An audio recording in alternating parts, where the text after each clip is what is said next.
পুঁটির মায়ের দাঁতের যন্ত্রণাটা আরো বেড়েছে। কাল সারা রাত যন্ত্রণায় ছটফট করেছে। আমাদের বৈদ্যমশাই দাঁতের শল্য চিকিৎসা শিখতেই বাইরে গেছেন, আজকের মধ্যেই আশা করি চলে আসবেন। কিন্তু ও যে আর পারছে না।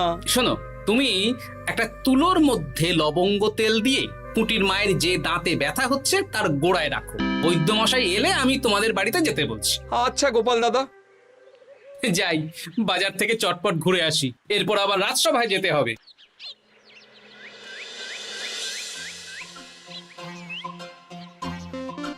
উফ, কি গরম রে বাবা, ছাতা নিয়ে বেরোলে ভালো হতো।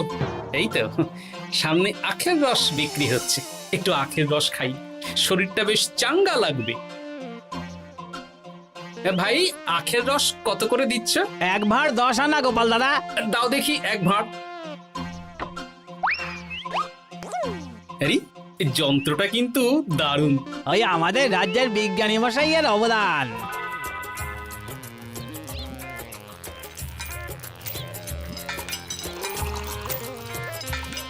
এই নাও গোপাল দাদা।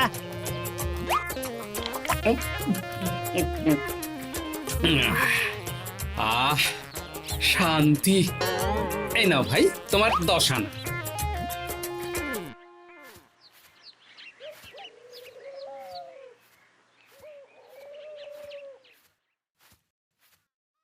কি রাজবৈদ্য, এই ফিরছ নাকি? হ্যাঁ, এতদিন আমি দাঁতের চিকিৎসার ব্যাপারে তেমন কিছুই জানতাম না, এবার সব শিখে এসেছি। ভালোই করেছো, তুমি একেবারে প্রথম রোগীকে দেখে তারপর রাজসভায় এসো। প্রথম রোগী? পুঁটির মা গো, কালকে সারা রাত যন্ত্রণায় ঘুমোতে পারেনি। আরে আর বলো না, কদিন আগেই পুঁটির মাকে নিয়ে পুঁটির বাবা আমাদের বাড়িতে এসেছিল। দেখলাম ওই বাড়ির দাঁতে বিস্তর সমস্যা। সেই জন্যে দাঁতের শল্য চিকিৎসা শিখতে চলে গেলে? ঠিক তাই, আমি ব্যথা কমার পথ্য দিয়ে এসেছিলাম। দেখি এবার দাঁতটা তুলেই দিতে হবে। তাহলে তুমিও পুঁটিদের বাড়িতে যাও, আমি বাড়িতে থলে রেখে আসছি। আজ না হয় দুজনে একটু দেরি করেই রাজসভায় যাব। বেশ বেশ।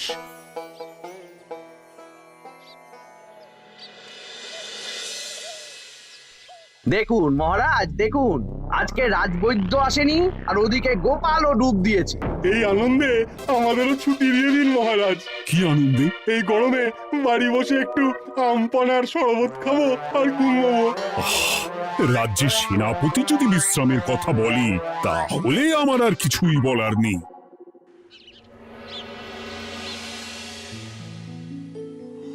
এই তো দাঁতটা পুরো পোকায় খেয়ে নিয়েছিল। এখন দুদিন কোনো কথা বলা যাবে না, শুধু জল বা তরল জাতীয় খাবার খাবে।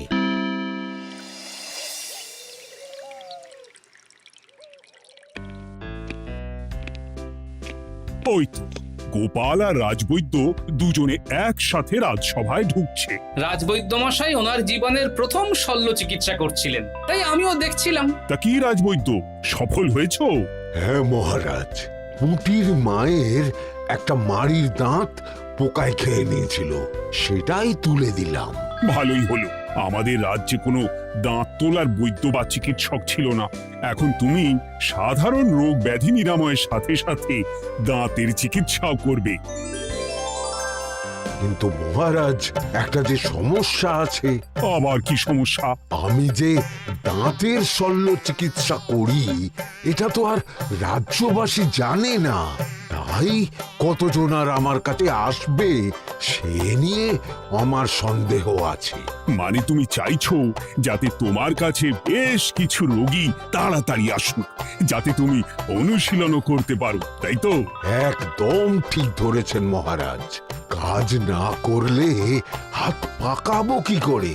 তাহলে ঢেড়া পিটিয়ে বলে দিলেই তো হয়। এতে তেমন ভালো কাজ হবে বলে মনে হয় না। তা তুমি কি বলতে চাইছো গোপাল? প্রচার হবে, কিন্তু একটু অন্যভাবে। কিভাবে? আজ বিকেলে আমি রাজবৈদ্যর হয়ে প্রচার করব, শুনে নেবেন। বেশ। শুনুন শুনুন শুনুন, আমাদের কৃষ্ণনগরের রাজবৈদ্য এখন দাঁতের শল্য চিকিৎসাও করছেন।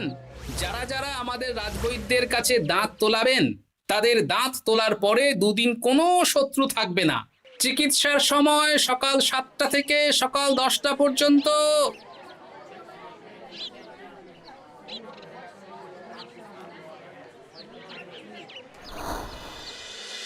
এসব তুমি কি উল্টো পাল্টা কথা বলছো গোপাল? উল্টো পাল্টা না, আপনি দেখুন না আপনার বাড়িতে লোকজন আসে কি না। আর কেউ যদি জিজ্ঞাসা করে যে এই রকম প্রচারের কারণটা কি, তাহলে বলবেন রাজসভায় আমার সাথে কথা বলতে আমি বুঝিয়ে দেব। বেশ,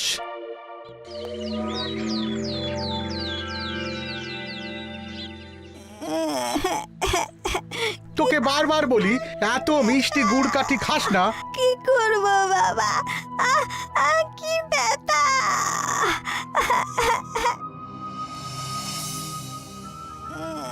বাড়ি আছেন নাকি বৈদ্য মশাই? হ্যাঁ আছি আছি। এই আমার ছেলেটার না দাঁতে খুব ব্যথা দুদিন ধরে। দেখছি। তা আপনাকে তো এই রাজ্যে আগে দেখিনি। আমি পাশের রাজ্য থেকে আসছি। শুনলাম আপনার কাছে দাঁতের শল্য চিকিৎসা করালে আগামী দুদিন কোনো শত্রু থাকবে না। ঠিকই শুনেছেন। বেশ, তাহলে বলুন কেন থাকবে না? আগে চিকিৎসাটা করি, তারপর বলছি।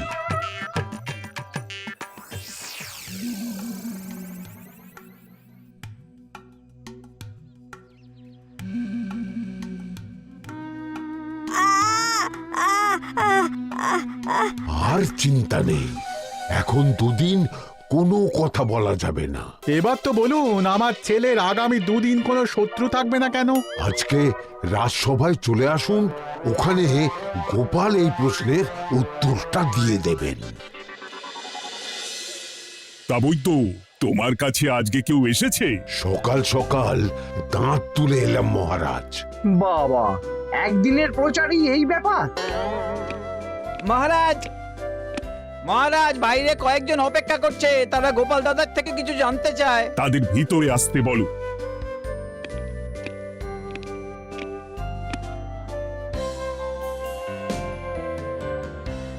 আজ আমার ছেলে বৈদ্য মশাইয়ের কাছে একটা দাঁত তুলিয়েছে। আমি জানতে চাই প্রচার অনুযায়ী আমার ছেলের নাকি আগামী দুদিন কোনো শত্রু থাকবে না, সেটা কেন বলা হয়েছে? বলতে পারি, কিন্তু কথা দিতে হবে এই কারণটা বাইরে আর কাউকে বলা যাবে না। বেশ, বলবো না। বাংলায় একটা প্রবাদ আছে, বোবার শত্রু নেই। মানুষ সাধারণত কথার বিনিময়ে মতবিরোধ, বিবাদ বা শত্রুতা করে। যে ব্যক্তি কথা বলতে পারে না, তাই তার সঙ্গে কথা বলে মতবিরোধ হওয়ার কোনো সুযোগই নেই। মানে যার যার দাঁত তোলা হবে তারা তো আগামী দুদিন কথা বলতে পারবে না। আর কথা না বললে কোনো বিবাদ হওয়ার ব্যাপার নেই। আর বিবাদ না হলে কারো সাথে শত্রুতাও হবে না। কি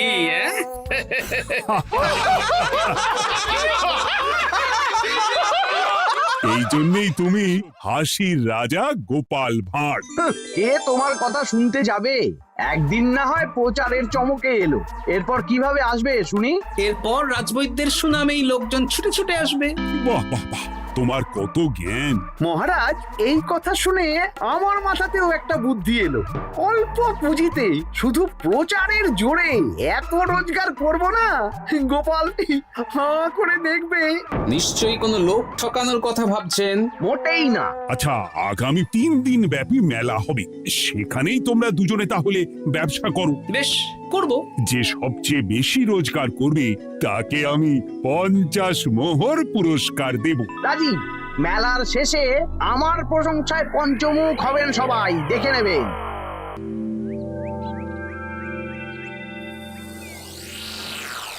খুব তো বড় মুখ করে বলে এলেন যে ব্যবসা করবেন মেলার মাঠে। তা আপনি কি ব্যবসা করবেন শুনি? ভাগ্য পরীক্ষার দোকান দেব। মানে? মানে আমি বিভিন্ন মেলায় দেখেছি যে একটা দোকানে নিচের দিকে হেলানো অবস্থায় একটা পাতলা কাঠের পাটাতন থাকে। সেই পাটাতনের উপরে 1 থেকে 6 অবধি সংখ্যা লেখা থাকে, তাই তো? হ্যাঁ, যারা মেলায় ভাগ্য পরীক্ষা করতে আসবে তাদের ফাঁপা লোহার 6টা বল দেয়া হবে। যদি ওই 6টা বলই 6 নম্বর লেখা খোপের মধ্যে ঢোকাতে পারে তাহলে প্রথম পুরস্কার পাবে। আমিও ওটারই দোকান দেব, কিন্তু শুধুমাত্র একটাই পুরস্কার থাকবে। 6টা বল 6 নম্বর খোপের মধ্যে ফেলে কেউ যদি 36 করতে পারে তাহলে সে পাবে 100 মোহর উপহার। আরে খেলার জন্য কত মোহর লাগবে? 1 মোহর। আপনি কিন্তু জেনে বুঝে বিপদ ডেকে আনছেন। একজন কেউ ফেলে দিলেই আপনার হাত থেকে 100 মোহর ফসকে যাবে। আরে মেলার ভিড়ে যদি আপনি পুরস্কার না দেন তাহলে জনতার একটা মারও ফসকাবে না। আরে সেই জন্যই তো তোদের পোষা। তোদের মধ্যে যে কোনো একজন ওই কাঠের পাটাতনের নিচে লুকিয়ে থাকবি। যখনই দেখবো কেউ 36 করে ফেলছে, আমি গলা খাকলাবো আর তোরা কাঠের পাটাতনটা হালকা করে নিচ থেকে নাড়িয়ে দিবি। এটা তো দারুণ বুদ্ধি। কি বলছো গোপাল, তুমি আখের রসের দোকান দেবে? হ্যাঁ, এই গরমে আখের রসের বেশ চাহিদা। তোমার বানানো ওই যন্ত্রের চাকা ঘোরাবো আর আমার ভাগ্যের চাকা ঘুরবে। সে ঠিক আছে, আমার কয়েকটা যন্ত্র বানানোই আছে। তুমি না হয় মেলায় ব্যবহার করো 3 দিন। ব্যাস, আর চিন্তা নেই। এবার শুধু জমিয়ে আখের রস বিক্রি করব, সাথে বিভিন্ন মশলা, বরফ আর পাতিলেবুর রস দেব।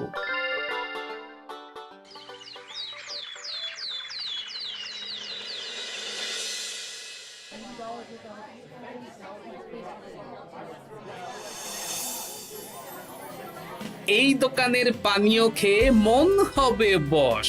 গোপাল ভাঁড় নিয়ে এসেছে ঠান্ডা আখের রস। আরে গোপাল দাদা, তুমি আখের রস বিক্রি করছো? ঠান্ডা আখের রস কত করে গো গোপাল দাদা? 1 ভাঁড় মাত্র 10 আনা। 6 ভাঁড় দাও। এক্ষুনি দিচ্ছি। আসুন আসুন আসুন, সবাই আসুন। আসুন আসুন আসুন, এদিকে আসুন, এদিকে আসুন, ভাগ্য পরীক্ষা করুন। 1 মোহরে 100 মোহর।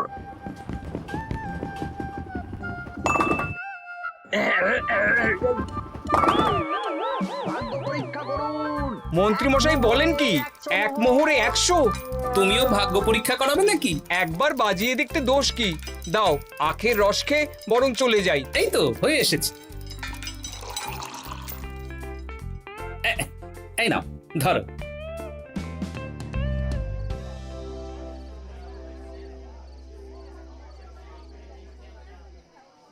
কি মন্ত্রী, ব্যবসা কেমন চলছে?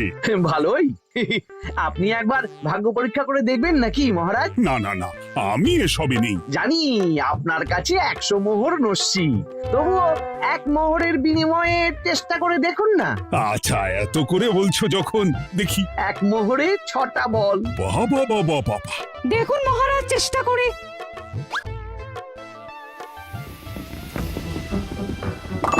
এই তো একটা 6 পড়েছে, আবার চেষ্টা করুন। জয় মা জয় মা। আবার 6। সাবাস। দেখুন হয়ে যেতে পারে, আর তো মাত্র 4টে বাকি। দেখি তৃতীয়টা। আরে পাস, আবার 6। নিন ফেলুন। এই যা, হলো না। আরেকবার প্রথম থেকে চেষ্টা করবেন নাকি মহারাজ?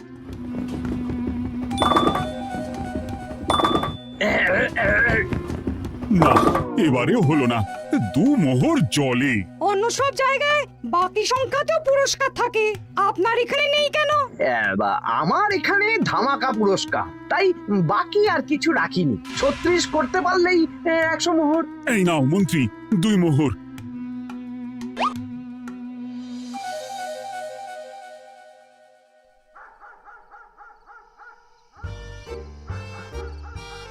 কি মন্ত্রী মশাই, আর তো মেলায় লোকজন নেই, বাড়ি যাবেন না? তুমি যাও না, আমি একটু পরে যাব। বেশ, আমি এগোলাম। গোপাল আর মন্ত্রী, তোমাদের কার কেমন রোজগার হয়েছে একদিনে? মহারাজ, কালকে আমার 7 মোহর 20 আনা রোজগার হয়েছে। আমার 70 মোহর, কিন্তু খরচ কিছুই হয়নি, কারণ কেউ 36 করতে পারেনি মহারাজ। বাহ বাহ বাহ। আমি তো বলেছিলাম, আমি যখন ব্যবসা করব, গোপাল আমার ধারে কাছে দাঁড়াতে পারবে না। বেশ, এখনো তো আজ আর কাল 2 দিন মেলার বাকি আছে। দুদিনেও আমার 2 কানা করিও খরচ হবে না, শুধুই রোজগার। গোপাল যতই প্রচার করুক আর যতই ভালো আখের রস বানাক না কেন, আমার ব্যবসাকে টপকাতে পারবে না। ঠিক আছে, আজকে আমি একবার ভাগ্য পরীক্ষা করে দেখব। আমার দোকানে সুস্বাগতম। নাও সেনাপতি, চেষ্টা করে দেখো। দিন বল। আমিও সেনাপতির খেল দেখতে এলাম। প্রথম বল, এই যে গড়িয়ে গড়িয়ে গড়িয়ে 6 নম্বর, সাব্বাস সেনাপতি। আবার 6, তৃতীয়, চতুর্থ, পঞ্চম, আরেকটা ফেলতে হবে। নাও সেনাপতি, ষষ্ঠ বল। এই যা, হলো না। এটা কি হলো? আবার চেষ্টা করো তো সেনাপতি। হ্যাঁ, 3টে হয়ে গেছে, এবার 4 নম্বর। এই যা, 4 নম্বরে চলে গেল। চাই ব্যাপারটা কি? মন্ত্রী মশাই গলা খুসখুস করার পরের বলটাই পরপর 2 বার অন্য ঘরে পড়ল। নিশ্চয়ই কোনো রহস্য আছে। না, আজকে রাতে ব্যাপারটা দেখতে হবে। চলুন মন্ত্রী মশাই, পুরো মাঠ ফাঁকা, একা একা মশা মারবে নাকি? আমি পরে যাব, তুমি যাও তো। বেশ। ব্যাপারটা কি? আমাকে তো নজর রাখতে হচ্ছে। না, একটা গাছের পিছনে লুকিয়ে পড়ি, মন্ত্রী মশাই গেলে ওনার পিছু নেব। দেখুন মন্ত্রীমশাই, পরপর 2 দিন আমি পাটাতনের নিচে ছিলাম। আগামীকাল ঘটাকে থাকতে বলুন। বেশ, তাই হবে। আর অত জোরে গলা খাঁকড়াবেন না, কেউ যদি সন্দেহ করে ব্যাপারটা বুঝে যায় মুশকিল হয়ে যাবে। আরে কেউ বুঝবে না, অনেক রাত হলো, চল চল চল চল চল। আচ্ছা, এই ব্যাপার। তাই ভাবি 2 দিন ধরে একটাও কেউ পারলো না কেন? কাল আমিও মজা দেখাবো।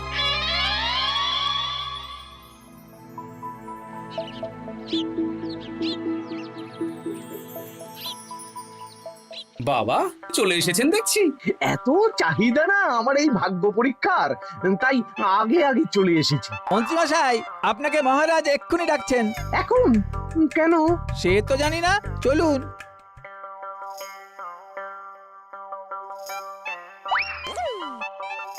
এই বেটা ঘটা, এবার বেরো। এ কি গোপাল দাদা, তুমি? হ্যাঁ আমি। খুব চালাক ভেবেছিস না? মন্ত্রী মশাইয়ের খেলা আজকে শেষ। প্রহরী, একে ধরে নিয়ে যাও।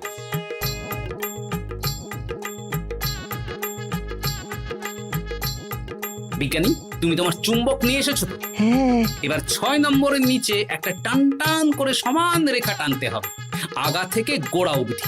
তুমি তো সব সকালে বুঝিয়েই দিয়েছো। দাঁড়াও, দাগটা টেনে নি। একদম 6 নম্বর খোপ অবধি যাচ্ছে, সেই অনুযায়ী টান টান করে দাগ টানো। টানছি, তুমি বাইরে নজর রাখো। নজর রাখছি। কাজ হয়ে গেছে, তুমি একবার অনুশীলন করে দেখে নাও। হ্যাঁ দেখছি। শুরু করো। শুরু করছি। একদম পাক্কা আছে। দূর, কেউ ডাকেনি, অকারণে সময় নষ্ট করলো। কতগুলো খদ্দের ফিরে গেছে কে জানে। কি হলো মন্ত্রী মশাই, এত রাগ কিসের? রাগ হবে না, ওরই বেটা আমার সাথে মজা করছিল। বেশ অনেকজন খদ্দের ফিরে গেল, আমার কত ক্ষতি হয়ে গেল। আমি খেলে আপনার ক্ষতিপূরণ দিতে পারি। কি, তুমি খেলবে? হ্যাঁ, ভাগ্য পরীক্ষা করতে দোষ কোথায়? ওই তো বেশ কয়েকজন সভাসদেরা আসছেন, সবার সামনেই খেলবো। তাহলে শুরু করি। হ্যাঁ, শুরু করো। এই বল যা, 6 নম্বরে যা। আরে বাস, গোপালের ফেলাপল তো গড়ালো না, সোজা 6 নম্বরে চলে গেল। এই দেখুন, আবার যাবে। বলকে আমি বলবো, বল কথা শুনবে। এই বল যা তো, 6 নম্বরে যা। আবার 6, আবার 6। আবার 6। কি, এটা কি হচ্ছে? যা বল, এটাও 6 নম্বরে যা। আবার 6, 100 মোহর। হ্যাঁ, এটা কি করে হলো? দিন মন্ত্রী মশাই, 100 মোহর দিন। ইয়ে না, মানে মন্ত্রী দাও বলছি। আমি আবার খেলবো। ছয়। আবার 6। আবার 100 মোহর। আর নেই। এই ঘটা, আরে কি করছিসটা কি? ঘটা নেই মন্ত্রীমশাই, আমি আছি। আর আছে আমার চুম্বক। মানে মানে তোমার কারসাজি ধরা পড়ে গেছে মন্ত্রী। গোপাল আমাদের সব বলেছে। হ্যাঁ, আপনি যেমন ছলনা করে ভাগ্য পরীক্ষার ব্যবসা করছিলেন, তেমনি গোপালও ছলনা করে আপনার ব্যবসা উল্টে দিল। তাহলে শেষমেশ কে জিতলো? হাসির রাজা, জ্ঞানীর রাজা, রসিক রাজা গোপাল ভাঁড়।